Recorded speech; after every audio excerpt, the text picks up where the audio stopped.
Hi, പുതിയൊരു വീഡിയോയിലേക്ക് സ്വാഗതം. കഴിഞ്ഞ വീഡിയോയിൽ പറയാൻ വിട്ടുപോയ ചില കാര്യങ്ങളാണ്. അതിപ്പോൾ ഓർമ്മ വന്നപ്പോൾ പറയണം തോന്നി. അപ്പോൾ നമ്മുടെ ഈ ടെൻഷൻ ജോസഫ് എന്ന് പറയുന്ന നമ്മളൊക്കെ കളിയാക്കി വിളിക്കുന്ന ടെൻഷൻ ജോസഫ് ആരായിരുന്നു എന്നുള്ള കാര്യമാണ്. ടെൻഷൻ ജോസഫ് ആദ്യമായിട്ടല്ല ഇത്തരത്തിലുള്ള തട്ടിപ്പ് കമ്പനിയിൽ പെടുന്നത് എന്നുള്ള കാര്യമാണ് പറയാൻ പോകുന്നത്. ഇദ്ദേഹം ഇതിനു മുമ്പേയും ഇതുപോലെയുള്ള തട്ടിപ്പുകൾ ജീവിക്കാൻ വേണ്ടിയായിരിക്കാം, രക്ഷപ്പെടാൻ വേണ്ടിയായിരിക്കാം, എങ്കിലും ഇതുപോലെയുള്ള തട്ടിപ്പുകളിൽ പെട്ട ഒരാളാണ്. സ്മാർട്ട് വേയിൽ ചേർന്ന ഒരാളാണ്. അതുപോലെ തന്നെ ഫിജി കാർഡിൽ ചേർന്ന ഒരാളാണ്. ഫിജി കാർഡിൽ ചേർന്ന് ലക്ഷങ്ങൾ നഷ്ടപ്പെട്ട ഒരാളാണ്. അതിനുശേഷമാണ് ഹൈറിച്ചിൽ ചേരുന്നത്. ഹൈറിച്ചിലും വിധി മറിച്ചൊന്നല്ല, 12 ലക്ഷത്തോളം കടമാണ് ഇദ്ദേഹത്തിനുള്ളത്. അതുകൊണ്ടാണ് ഇദ്ദേഹത്തിന് ഇതിനെക്കുറിച്ച് വലിയ തോതിലുള്ള വിഷമങ്ങൾ ഉണ്ടാകുന്നത്. അപ്പോൾ ഇദ്ദേഹം അതുകൊണ്ടാണ് ലീഡർമാരുടെയൊക്കെ കാര്യങ്ങൾ. പക്ഷേങ്കിൽ എനിക്ക് തോന്നുന്നില്ല ടെൻഷനും ഹൈറിച്ചിനെ കുറിച്ച് മോശമൊന്നും പറയില്ല. ഹൈറിച്ച് നല്ല കമ്പനി ആയിരിക്കാം.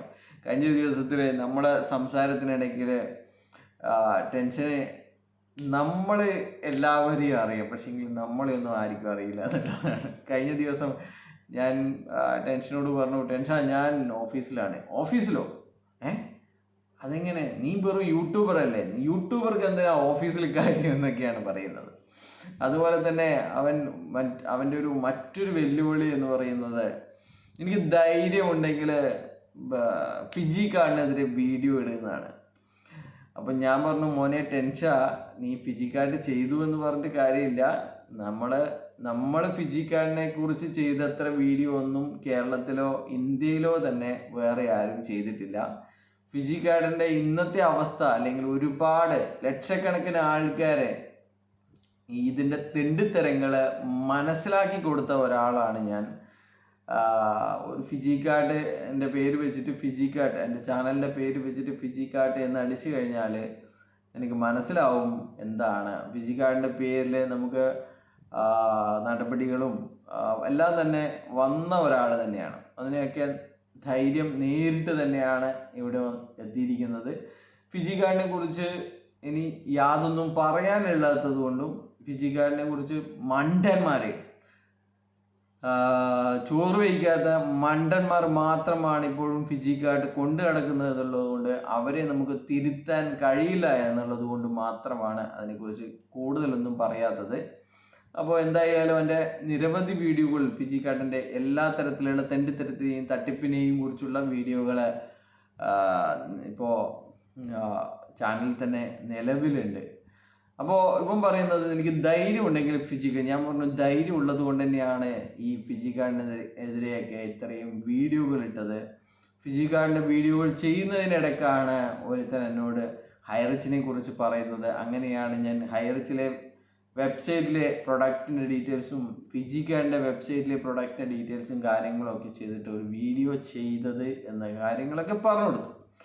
അപ്പോൾ ഇതാണ് ഹൈറിച്ചിലെ കുഞ്ഞാടുകളോടും പറയാനുള്ളത്. ഇത് തന്നെയാണ്. നമ്മൾ ആദ്യമായിട്ടല്ല ഇത്തരത്തിലുള്ള തെണ്ടിത്തരത്തിനെതിരെ പ്രതികരിക്കുന്നത്. നിരവധി ഇതുപോലെയുള്ള അധികം ആൾക്കാർ പ്രതികരിക്കാത്ത കാര്യങ്ങളെക്കുറിച്ച് പോലും പ്രതികരിച്ചിട്ടുണ്ട്. അതുപോലെ തന്നെ അത് എന്നെക്കുറിച്ച് അറിയുന്നവർക്ക് അറിയാം എന്നുള്ളതാണ്. അപ്പോൾ ഇതാണ് പറയാനുള്ളത്.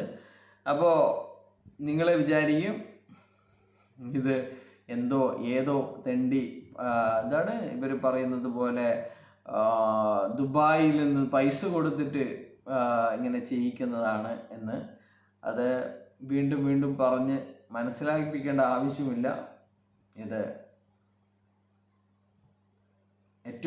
കേരളം കണ്ട ഏറ്റവും വലിയ തട്ടിപ്പാണ് എന്ന് പോലീസ് കണ്ടെത്തുന്നതിന് മുന്നേ തന്നെ നമ്മളൊക്കെ മനസ്സിലാക്കി പറഞ്ഞു തുടങ്ങിയതാണ്. പറഞ്ഞു കഴിഞ്ഞാൽ 1 വർഷവും 5 മാസവുമായിരിക്കുന്നു നിരന്തരം ഈ വിഷയത്തിൽ പറയാൻ തുടങ്ങിയിട്ട്. ബൈ.